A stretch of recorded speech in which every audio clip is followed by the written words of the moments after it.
Dobar dan, poštovani gledalci. U ovom videu ću da govorim o đumbiru. Đumbir je višegodišnja biljka poreklom iz Azije, tamo ona oblast Indija, Kina, znači iz jugoistočne Azije. Bila je poznata još u staro doba, pre par hiljada godina. Koristila se u kuvanju i kao lek u tim starim kulturama Indije, Kine, a boga mi i u starom Rimu. I onda je trgovina radila, pa su nekako uspevali da nabave, pored ostalih začina, starorimski trgovci uspeli su da nabave i đumbir. Evo ovde imam ispred sebe đumbir. Evo vidite kako on izgleda. Znači, to je biljka kod koje se koristi koren. Kao recimo sad, kad izvadite krompir, onda ga oljuštite. Evo ja sam ovdje malo odsekao u koru, pa vidite ovaj deo se koristi. Znači, samo ovu koru oljuštimo i onda se ovaj deo koristi. I to je svež đumbir. Ima vrlo aromatičan miris. Prilično je ljutkastog ukusa, ali osvežavajuće ljutkastog ukusa. Neki ga porede sa limunom, ali nije baš ko limun. Malo je onako drugačiji. Ima taj neki ljutkasti ukus i ne bih rekao samo ljutkasti, zna biti prilično ljut, da vam suze na oči krenu, ali je to zdravo. To je zdrava ljutina.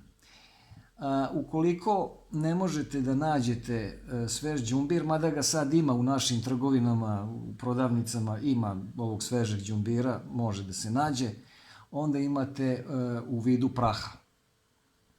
To nije loše imati, može da stoji dugo, stavite ga u teglu i koristite ga kao začin ili kao lek. Mnogi ljudi ne znaju da je znači đumbir i lek. Kao začin koristi se u mnogim jelima, pa recimo u nekim zapadnim zemljama ga koriste, prave ovaj ginger bread, na engleskom se kaže ginger, ili ginger cake, kao neke ginger keksove sa đumbirom, to je tamo popularno. Možda se koristi u supama, čorbama, u jelima sa mesom i tako dalje. Može da se koristi kao lek ili kao preventiva kod nekih stanja kad se loše osjećamo. Koristio se kao lek još u starim kulturama, kao što sam rekao. Sad, za šta sve može da se koristi? Najčešće se koristi kod mučnine. Ili recimo kod jutarnje mučnine ili mučnine, putne mučnine, kad putujete negde, znači kolima, autobusom, brodom, morsku bolest koju ima. Znači, kod raznih vidova mučnine konzumira se đumbir. Ja sam to lično isprobao. Znači, kad jedem neku tešku hranu i bude mi onako teško u želucu, ne mogu da provarim hranu, onda obično uzmem ovaj u prahu, jednu kašičicu ili pola kašičice, popijem sa vodom i vrlo brzo me prođe mučnina. Za šta je još dobar đumbir? Znači, on sprečava, recimo, između ostalog, poboljšava cirkulaciju i sprečava nastajanje ugrušaka krvi. Delotvoran je lek protiv migrene i protiv gripa. Rađena je studija jedna u vezi migrene i ljudi koji su imali migrenu nekoliko puta mesečno kad su pili čaj od đumbira, migrena se smanjivala, recimo imali su je možda jednom mesečno umesto 3-4 puta mesečno, a kasnije prilikom redovnog korišćenja đumbira, dugoročnog, migrene su i nestajale. Koristi se još kao preventiva protiv prehlade i za smirivanje kašlja, naravno jača imunitet, može da se koristi protiv upala, zatim za obloge protiv otoka, protiv grčeva, za smanjenje bola kod mišićnih i koštanih problema, kao što je recimo artritis. Kao što rekoh, ublažava mučninu i to sam lično isprobao. Zatim, što će nekom biti još isto zanimljivo, ublažava jake menstrualne bolove. Menstrualni grčevi su pojava sa kojom se mnoge žene suočavaju i jedna studija je pokazala da đumbirov prah, kada se uzima prva 3 dana menstrualnog ciklusa, značajno smanjuje jačinu bola. Zatim pomaže kod reumatskih oboljenja. Pokazala su određena istraživanja da je đumbir koristan u ublažavanju bola i otoka uzrokovanih reumatskim oboljenjima. Pacijenti sa mišićnim oboljenjima su prijavili poboljšanje nakon konzumiranja đumbira. Zatim, đumbir razređuje krv.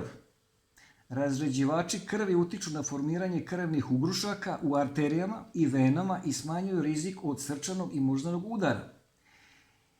U jednom od sprovedenih istraživanja agregacija trombocita zdravog ispitanika,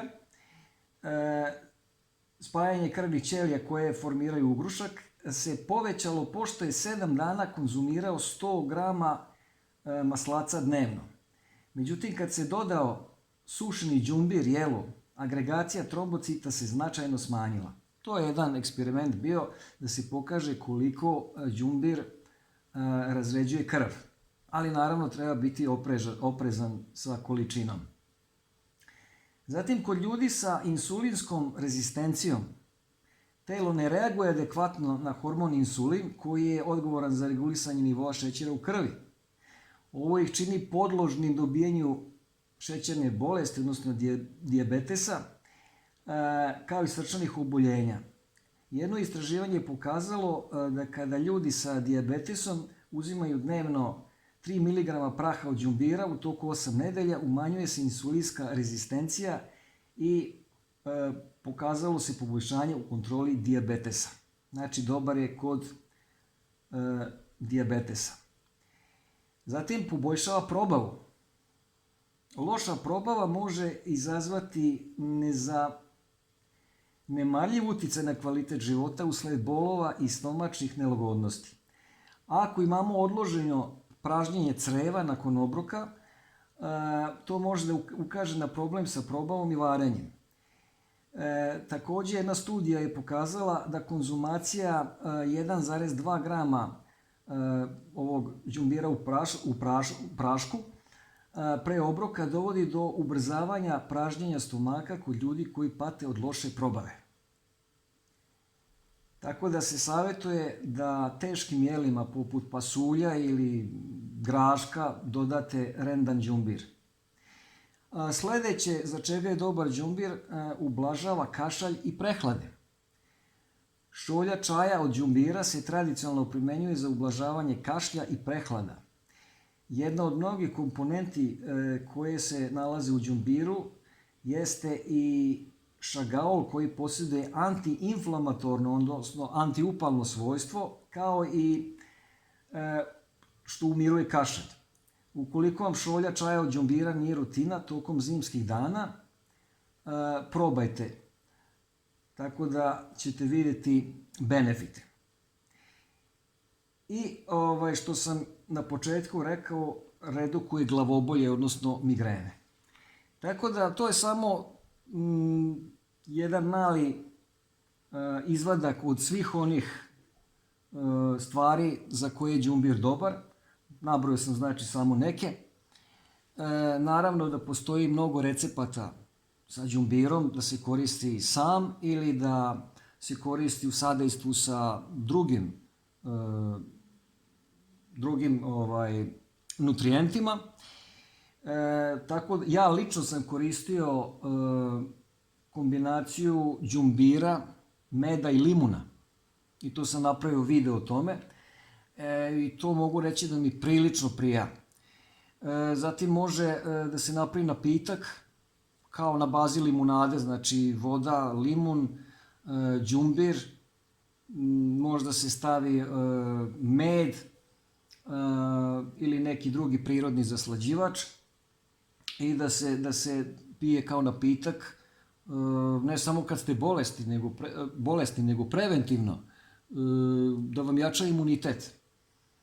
Znači, izuzetno je dobar za jačanje imuniteta. A čak u sadejstvu sa nekim drugim začinima i biljkama pojačava mu se dejstvo. Znači, oni sinergički dobijaju mnogo jače dejstvo. Međutim, da naglasim da treba biti oprezan sa konzumacijom, jer nema svaki čovjek isti stomak, isti probavni trakt. Neko možda ne prija, jer prilično je jak. Znači, ovaj u prahu i nije toliko jak, ali ovaj sirovi, sveži, on je izuzetno jak. Znači, ja par puta kad sam ga žvakao ovako, znači uzmem komad, oljuštim pa žvaćem, suze na oči su mi išle. Ali, tu verujte, znači, kad sažvaćete tako jedan komad svežeg đumbira, on uništava sve bakterije. Deluje antiupalno i antibakterijski, sve bakterije u ustivama sažvaće. Baš zbog tog njegovog ljutog ukusa. Isto kao i crni luk. Crni luk zna izuzetno biti ljut. Izuzetno. Ali crni luk uništava sve bakterije. Znači ima tih biljaka koje uništavaju bakterije, ima ih dosta i one mogu da se kombinuju, ali uz oprez. Znači, nikad dovoljno to ne mogu da naglasim, da ne bi bilo posle, kako konzumirate nešto što vam ne prija, da bude loše. Znači, bolje vam je uzeti pomalo, znači nemojte preterivati, to vam je moj savjet. Uzmite pomalo i vidite kako će vaše telo na to da reaguje i onda ćete znati. Eto, toliko za ovaj video. Ako vam je video bio koristan, ako ste nešto naučili o ovom začinu i leku istovremeno u đumbiru, lajkujte video, delite i prijavite se na moj kanal, a mi se vidimo neki sljedeći put. Prijatno!